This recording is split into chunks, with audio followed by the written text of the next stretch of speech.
Assalamualaikum warahmatullahi wabarakatuh. Hello everyone, let me introduce myself. My name is Yulia. I am from A grade B. I will tell you about the legend of Sangkuriang. Long ago, in the last Greenland of East Java, there lived a beautiful woman named Dayang Sumbi. She lived alone in a small hut deep in the forest, accompanied only by her loyal dog Tumang, who was no ordinary dog. He was actually a divine being. One peaceful morning, Dayang Sumbi was weaving cloth when suddenly her weaving tool slipped from her hand and fell to the floor. Tired and frustrated, she sighed, "If someone bring it back to me, I will treat them as my own child." To her surprise, Tumang fetched the weaving tool. Bound by her own word, Dayang Sumbi accepted Tumang as her companion, and soon they had a son named Sangkuriang. Sangkuriang grew up. Sangkuriang grew into a brave and adventurous boy, but he never knew that Tumang was his father. One day, Dayang Sumbi asked him to hunt for deer. She said, "Sangkuriang, please bring me the heart of a deer. I wish to cook something special today." Sangkuriang nodded confidently.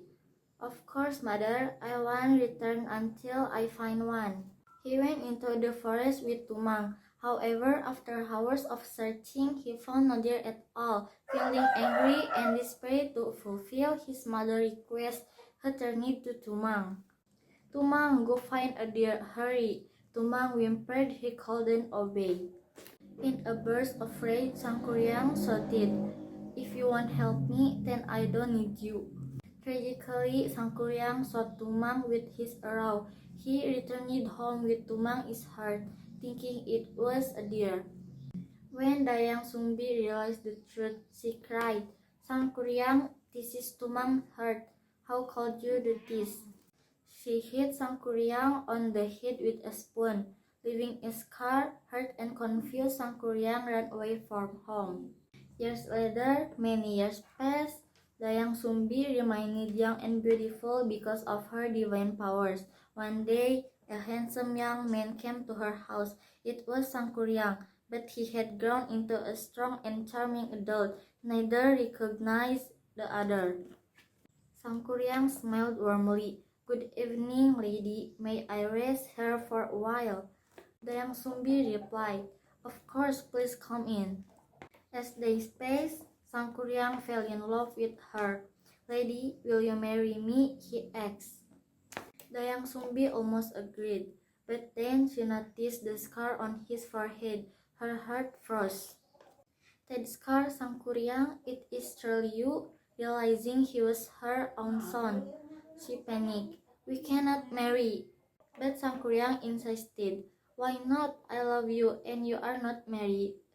Dayang Sumbi knew she had to stop him. "If you want to marry me, build me a lake and a big boat in just one night."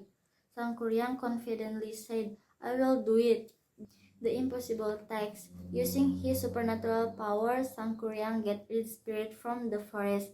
They dug the land to create a lake and cut down giant trees to build a massive boat. The work went so quickly that Dayang Sumbi grew terrified. "I must stop him before it's too late."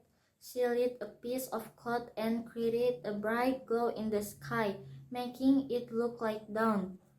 The spirit fled. Sangkuriang shouted, "No, it cannot be morning yet."